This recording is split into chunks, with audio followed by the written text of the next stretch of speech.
POW camps, World War II, they tell you what the capacity of the camps is. And they'll say, capacity of Hamlin camp, 300, blah, blah, blah, blah. Well, that was once only. It varied. The population fluctuated. This shows you the fluctuation. We're over 450. We only got beds for 400, but sometimes there were 450 plus prisoners in the camp because of the needs of the canning factories and the farmers. When the harvests were particularly heavy, they needed more guys, and so they were given 2 weeks to have the prison association send them some extra guys. So our population went up and down, up and down, up and down like crazy.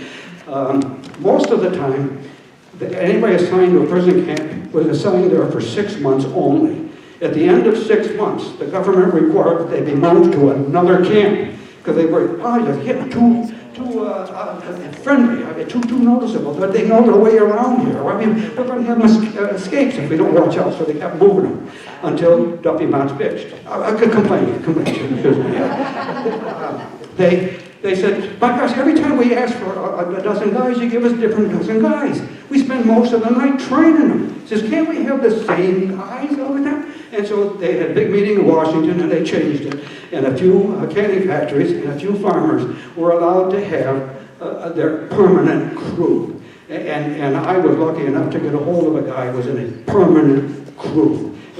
So he was there a whole year and a half, and more about him in a second. But anyway, this was the only escape we had. Out of all the prisoners that you see plotted here, only one tried to escape. And it was not to get back to the German lines, it was to keep from being sent back to Germany. The Geneva Convention said, when the war is over, you can't choose to stay here. You gotta leave. And to go back to where you came from, and then you sign paperwork there to work your way back. See? But this guy here, he saw they were closing down these camps, and he wanted to stay here. So he went to work at Duffy Mott's that night, and he stuffed his pockets full of cookies, and he started down the road hitchhiking. He got all the way to Rochester, and he was getting handouts. In spite of his terrible German accent, you had to know what he was. They could give him dimes and nickels and quarters, and he, for 3 days, he rode around in a taxi cab in Rochester and stopping in movies and what have you, and it's like living in a machine shop between the house where the McDonald's is on 104 by the shopping plaza. And he ran out of cookies. And so he went up and knocked on the door, and he told them who he was. They called the FBI, and they dragged him back to Hamlin. But his buddies that he came here with were already shipped back past Niagara Falls, and so he had to stay here and ended up in Fort Drum, where he escaped again. But the FBI got him again, and that's the last I have of the story. I'm sure he ended up back in Germany sometime, somewhere. This is a bunch of our prisoners. Now, I don't know how they get away with this. I mean, in Hamlin, nobody took any pictures. Boy, we must be patriotic as all heck in Hamlin. But in Parma, here's this Peck Road. And this is the Icus farm, Peck Road. This is they're prisoners. I mean, they took pictures of them, and they shared them with me. They took 4 beautiful pictures of these guys. And not only that, on Sundays, they took them home and gave them strawberry shortcake and lemonade. And they're passing the baby around. Ferocious enemies, isn't it? I'm telling you, folks, the healing process for World War II in Hamlin and parts of Germany started right here in the prison camp. I mean, these Germans, they went back to Germany. They told them over there what we were really like. And these people over here, German, they aren't all Nazis. I mean, you see that they aren't Nazis. So the healing process, the worst part of the whole war, the healing process started in this prisoner of war camp. And then if we don't keep this camp alive here, how's anybody going to know any of that? You aren't going to know that. It's not in the textbooks. None of the CCC stuff is in the textbooks. You never see any movies with a POW camp in the backyard. You never see a movie where off to the side there's a CCC camp going on. There was a Bowery Boys movie once. I'm sorry, I'll take that back. They did have a CCC camp in the Bowery Boys movie. But this is why we have to keep this camp alive. There's some more of those guys. And then I got a hold of a guy. This guy is Heinrich Willard. He was over here in 2007 and then went back. I just missed him by a whole year. He was in the Africa Corps. He was in one of Rommel's boys. He wanted it to be known that he did not surrender. He says, I was not captured. I was ordered to surrender. He's proud, right to the last minute. But he wouldn't want to write to me right off the bat. He didn't trust people. He went back to East Germany. And you went back to East Germany, you learned you don't trust anybody. But this lady in Buffalo, she says, well, I'll tell you what. She says, you write to me, I'll write to him. He write to me, and I'll write to you. But that lasted one letter. From one letter, he found out he could trust me, and he started trusting in me and started telling me things. I have a whole pile of letters. I could write a book on the stuff that he has told me, what it was like to be a prisoner in our prisoner of war camp. He trusted me so much, he gives me a picture of him when he's 12 years old. You don't send family pictures to somebody overseas or somebody you don't know. And like I said, 6 months he moved to another camp. He had to go to Oakfield. There's the sign of Oakfield. He has his picture taken in front of their prisoner work, and why couldn't we have a picture? I've offered a $100 reward. I got a $100 bill right here. I carry around for 14 years for somebody that has shown me a picture in a family album that's got just a glimpse of our POW camp, and nobody has come forward to get the $100 bill. But Oakfield, they got a picture, no problem at all. And then I get a hold of this guy. Now this guy, he's playing with his computer over in Germany, and all of a sudden pops on the screen, Hamlin State Park. So he taps the keys back and forth, and he answers this Hamlin site, and they forward it to me, and I start corresponding with this guy. This guy's name is Schultze, Gottfried Schulze, Schultze. And this guy went on to become a PhD at Rostock University. A very, very, very intelligent guy. He had a crazy, well, he was drafted, like the other guy I showed on the screen, right out of high school. Well, the other guy, he couldn't wait to drive airplanes for Himmler, Himmler and Rommel. And so he enlisted. This guy, he got drafted. At 17 years old, he drafted right out of school, and they shipped him immediately over to Italy. And he gets involved in the battle on Anzio. This is him, 17. Notice the uniform. The Germans are kind of like running out of stuff, and that uniform barely fits. You roll the pants up at the bottom and so on and so forth. And they sent him over to Anzio as his very first engagement with the shells being fired and so on and so forth. And his entire unit gets wiped out, and he's in the bottom of a crater, and his leg is about gone, and he's dying. And the Americans, medics, pull him out of the ditch, and they put him aboard a ship. And a German Jew doctor on the ship, ironic as all heck, saves his leg, saves his life, and he arrives at Niagara Falls. He spends 3 days in Niagara Falls. He could hear the water running, he says, but he never got to see the falls. And they put him on a truck, and he ends up at Hamlin State Park for a year and a half. And the things he told me about his stay here. He even went to the whole trouble of writing an 8-page booklet about almost dying in a ditch, and so on and so forth, and photographs, and so on. And this being the last show, I knew I'm going to pass this around even.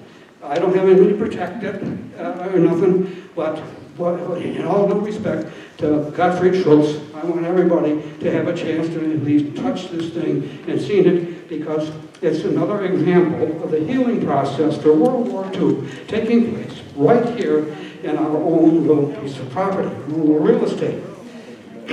Now the real irony of it was, here I'm writing to these two guys, Gottfried and Willard, and Heinrich. And then, this for what heck of one night, I got a map of Germany on Google, and I plotted their two addresses on a map of Germany, and found out they were living 11 miles apart. 11 miles apart, these guys. And not only that, I I had already determined they were in the same damn barracks. And the picture is gone. The same barracks.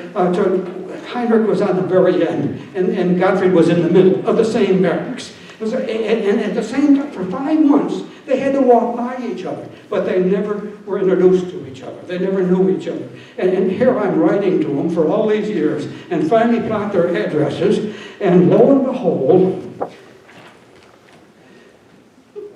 Heinrich's grandson sends me an email, and he says, "Can you meet me at Niagara Falls? I'm here for a business conference in Chicago." He says, "I'd like to meet you." So Nick and I drive to Niagara Falls. We sit on a bench, and I get in a crash course at the CCC, the POW camp. And at the very end of it, I said, "Oh, by the way, your grandfather and Gottfried are living 11 miles apart." He says, "No, you gotta be, you kidding me?" And I said, "No, no." 3 days later, he's back in Germany, and he arranges a reunion of these two guys. And a German newspaper finds out about it. In a German newspaper, they put a great big news story together. And it's all in German, but I got a translation of it on the back. And the guy is holding up, that's a Hamlin pin. The Hamlin town clerk was selling these things for $1. So I sent him one and told me from now on, he's an honorary Hamlin citizen. And here he is showing the German newspaper photographer that pin. And here's the two guys.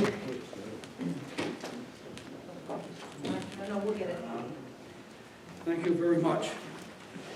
Here's those two guys at the reunion, and guess what they're looking at?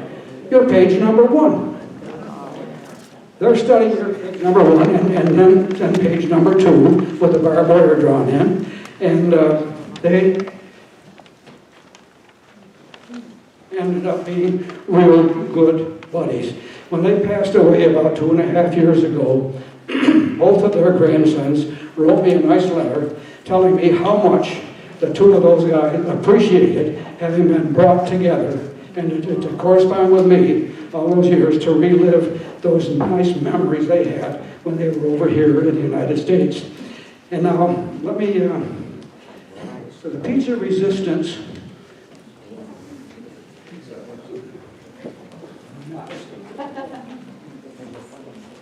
yes. Give me a second here.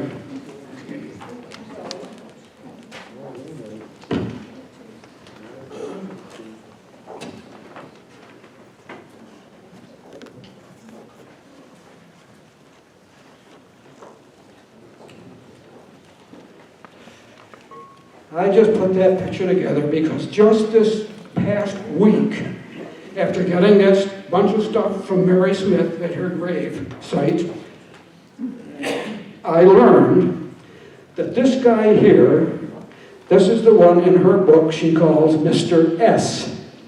Because Mr. S did not want any acclaim. He didn't want anybody knocking on his door to talk about his World War II experiences, so she only referred to him as Mr. S. Well, I'm here to tell you his name was Martin Sherman. Sheridan. And not S-H-E-R-I-D-A-N. It's the German Sheridan. S-C-H-E-R-D-I-N. That's why I couldn't find him in the telephone book. He did keep his secret all those years, and I just let it out of the bag. He made it back here.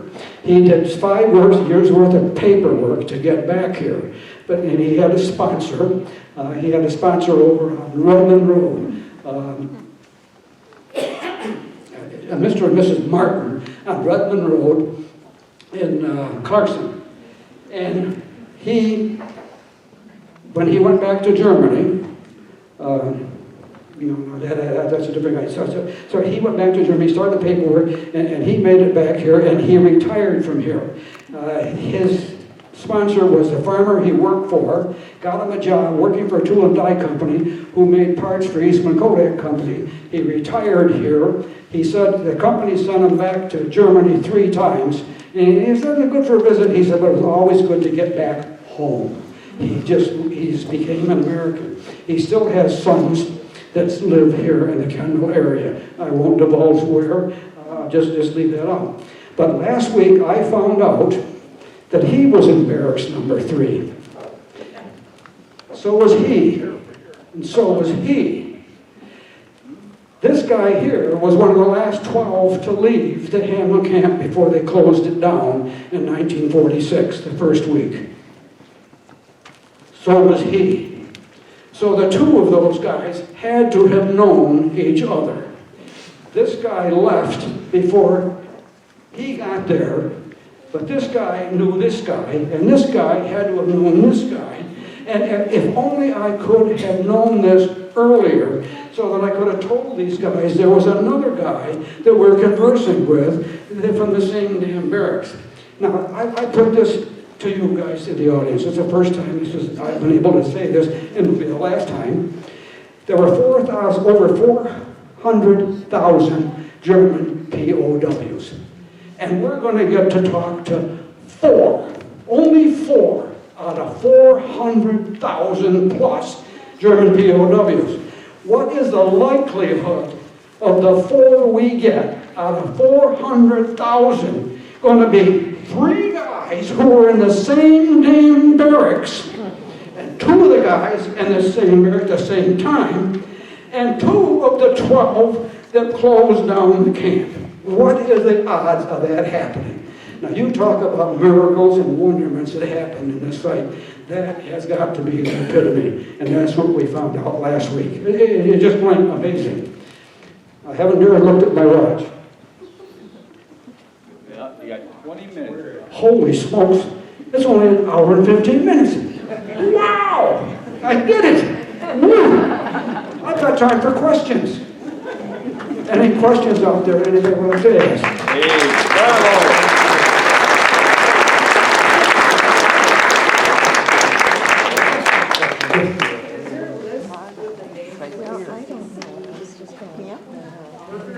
You would think that, she says, is there a list somewhere of all the CCC guys? You would think that the government would have that list. I've never seen it. Letchworth has a partial list. Letchworth has a stack all stapled together of a whole bunch of them, but it's not all of them. And on a nationwide basis, that's not possibly very. I subscribe to. There's a national publication called the CCC Legacy Journal. It comes out every 2 months. I've been corresponding with this thing for about 8-10 years. I have yet to find any place in the United States with a camp like ours. There is none like ours. There is none that would lasted this long and became a POW camp besides. And it's all still there. There's no parking lot built over it. There's no housing development next door to it. I mean, it's all just the way it was without the buildings. It just, if you are going to re-establish one of these things for the good of the kids in the United States, it's got to be this one. This is the only one the public still owns, and it's all still there. And there's artifacts still in the ground because they won't let us dig where the metal detector says we ought to be digging. I wish there was a list. There should be, the same way with the POWs. There is no list. Now, the government was real good about everything else. You would think they would have been sharp to that too. I mean, look at that. The POW camp conversion didn't cost the government a nickel. They made the farmers do it, and the candy factories do it. And then, who's going to pay for the food and the stuff that the POWs eat? The government didn't. The government charged the farmers $4 for every single POW that came on their property. Same with the candy factories. And out of that $4, the POW got 80 cents. That left $3.20. That $3.20 was enough to pay for their trip over, their trip back, and every item of food they ate while they were here, and they still had money left over, and they bought war bonds with it. The government didn't take a single tax dollar for this entire purpose. Where are those politicians today? We sure could use a couple, couldn't we? Yeah. Yes. Are there any other camps that are trying to be refurbished or fixed in the country? Or is this the only one? Any other one? Are there any other camps that are trying to be Oh, refurbish? revitalize? That's a good question. You know, I've never heard of one. Mark got on the computer and he found a camp that's all put back together again, but it's in Hawaii. And it wasn't a POW camp afterwards. And I'm sure the Hawaiian camp didn't look anything like ours. But that would be the closest one that came to it. I don't know of anybody else that's trying to redo one of these. And I know what you're getting at. I mean, I've had politicians promise to come here. Only one ever did, Mazie Arts. But then Mazie Arts disappeared. And I can't get, I get a lot of promises from the other ones to help us come and revitalize this thing, but nobody ever shows. Yes? How can we help with that? How can we help with that? How can you help? Well, for one thing, somewhere's in that pile, there's some papers there that say what's going to happen to the camp. Would you pull those out? Somewhere's in here. And I'll make those available. It's a whole list of what I would like to see happen to this camp, even without me being here. And that would certainly answer your question. But yeah, how can you help? I've told this to gazillions of people. I don't know how many thousands of people I've had in front of me here. Spread the word. If you know a politician or if you know somebody in the media, somebody that does TV specials. I mean, what a documentary, a local documentary this would make. I mean, there's stories. I can't even tell you the stories that these German fellows about hoodwinking the guards and stuff. I mean, it's better than Hogan's Heroes. I mean, it's so local. But that's what you need to do for us. You need to spread the word. One of the words. Maybe I shouldn't be doing this, but what the hell, this is my last time, right? We've got a new park manager coming. Yep. He hasn't quite arrived yet. I've emailed him, he's answered my email, but I haven't dared talk about any of this kind of stuff here yet about the whole thing. But it appears, though, he might have a little bit different mindset regarding something like this. Approach the gentleman as soon as you can. What we need, you know that haunted house? That haunted house was promised to us about 5 years ago. And they were going to make handicap accessible road, ramp into the thing. They were going to make the John handicap accessible. It only looks bad on the outside. The inside's got a new furnace. It's got a new hot water heater. It's got new replacement windows. It's got a new roof. The inside is perfect. It's the outside that looks like a haunted house. I had already established the upstairs as my research center. I had all of that, but right now it's all crowded in one room of my house. I can't find that darn thing. If you ask me to find a particular thing about a week from now, I might be able to find it, but my wife would have a fit at the mess I make trying to find the darn thing. But I had it up in this house. We need that house given back to us. It's got a John in there. Right now I have senior citizens that come there for a tour. And it's very embarrassing to see an 85-year-old lady wander off in the bush with a water handkerchief. It should not be. It shouldn't be that way. This is a state park, folks. And it's got a John upstairs and downstairs in that house that they won't let us in. I mean, we had to sit out in the rain under umbrellas for a little talk before we do our tour for the thing. But there's a great big huge kitchen with a huge table and more tables and there are chairs that Nick and I put there ourselves. We pay for them on our own damn money. They're in that house and we can't get at them. And we could have been sitting there with a pre-tour talk. But that's what we need to do. We need to convince somebody that the museum for that site needs to be on site, not over there where you used to register for the camping, for crying out loud. It needs to be where you can look out the window while you're getting talked at and drinking your coffee and see the CCC camp, that POW camp. It would be great. And the kids, we gotta coddle to the kids. You should see the kids that come to these CCC tours over there. I had a little girl 4 years ago. She's about 8 years old. She comes up to me after this tour. She heard pretty much what you heard me tell you here.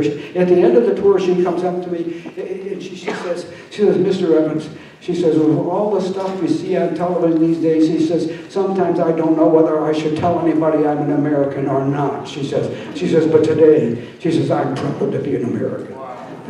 That's what she got out of that tour.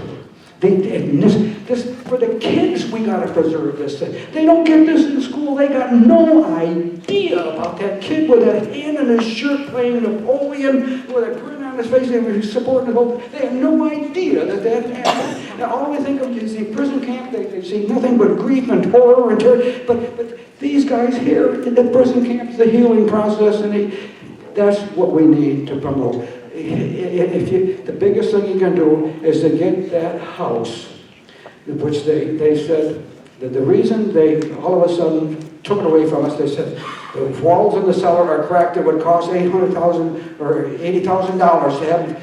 I've checked. It would not take $80,000 to fix the cracks in those walls there. Maybe this new guy working with you and the public can get that turned back over and made part of the CCC. Well, it was part of the CCC. I have a picture, Mark discovered it just tonight, of the POW sitting there outside the barbed wire, painting that house. And I got the painting, the POW written with the thing that I brought here tonight. I mean, it was, for all intents and purposes, a functional part of the POW camp. The people who lived in that farmhouse there, they had a garden. And the cooks in the mess hall that cooked for the German soldiers shared the garden spot with the people in that house, so that they could cook the food that the Germans were used to eating in Germany. And it worked so good that the American guards fired their cook and started, we want to eat the German food. We want to eat what the Germans are eating. This is kind of a unique camp we did. Now, you might have heard that. I'm getting off the subject, but see, I told you I could talk till midnight. But I got to tell you about Cobb's Hill, because somebody's going to ask that in a minute. They heard there was a prison camp at Cobb's Hill, but it only lasted 3 or 4 months. The people, they protested. They didn't like those Germans singing at midnight. And the straw that broke the candle back, they look out there and these Germans are eating ice cream cones. Whoa! And so they rioted. They rioted in Rochester. They got rid of. And where do you suppose all those prisoners went? Hamlin. Hamlin inherited all of those prisoners in the Cobb's Hill camp. And I see the guy coming with a hook.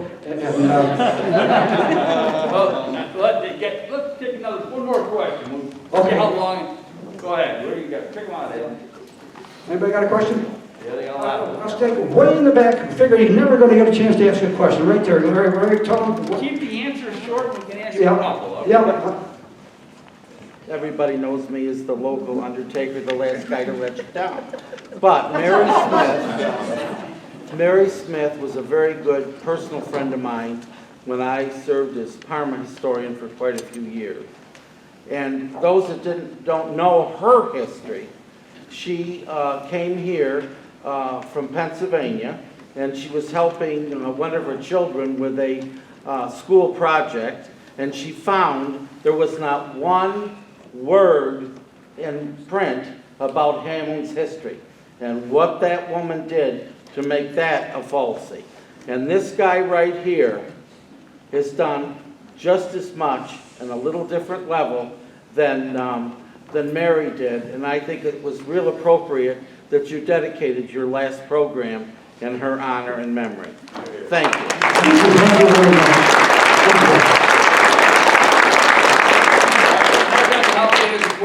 I just want a definition. Right here, go ahead.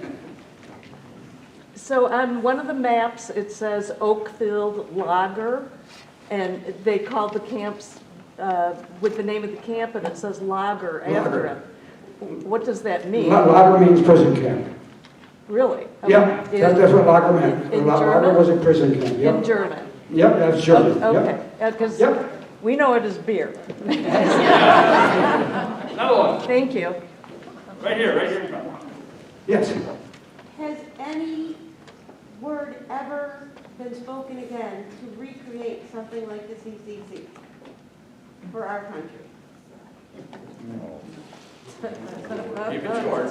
I've not heard any. No. It's a mystery to me. How come you don't hear more of this on television? Once in a while, somebody will let it out that such and such a congressman, his father was a CCC, or something. That's all you ever hear. Nothing. No. That's a good question. Anybody else got one here? What fueled your passion? How Yeah. I've always asked that question, and Mary Smith is what fueled it. I told her, I was interviewed at the beginning of the thing, what I told them was that Mary Smith in 1985 decided she was going to have a reunion. She found 45 guys that weren't dead yet in the CCC, and so she was going to have a big reunion. And she had the park bulldozer clearing in the jungle, and I was there. I had just quit smoking, so I had extra money, bought a Beta movie camera, just got elected to the Hamlin Town Board, and I was picked to be her liaison. So I was kind of like stuck at first, but damn glad I was there afterwards and seeing her officiate at this reunion. And after this reunion, I got scratching my head. Holy smokes, I had never heard of this thing before. And from that day forward, I tried to get in there and see the actual camp that these guys had pictures of and talked about. But I kept getting shooed out of there. I got threatened with a ticket once by the cops for trespassing, and that fueled my passion. But they're going to keep me out of there, but listen here, boy. And finally, they got a park manager in 2008 who actually invited me to help him turn the place into a camp. Anybody else? Let's go. Give them all. Oh, right here. Okay, good. After tonight, when are we going to be able to see this again somewhere? This, what? See what you In mean? video. Oh, I don't know the answer to that. But even I don't know. This is a new event. We have never, 4 people have videotaped these talks before, and they've all promised me a copy of the tape, and I've not gotten one. One of them was the town of Perrington, and I called them, what tape? What are you talking about? So tonight, we somehow got we have 2 people. Emily is on the job, so I'm confident that the streak will be broken. Okay, last question right here. So does the Hamlin Park own that house as well as the CCC camp? Yes, Hamlin Beach State Park, you, the people, the Yes. taxpayers, own that house and all the park and every square inch that this site sits on. Yes, Okay. we want it back. All right, well, thank you so much, Ed. Let's give him a big round of applause.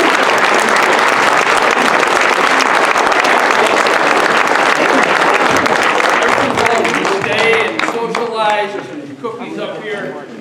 Ed will be around to answer more questions and continue to talk until midnight. Thank you all for coming.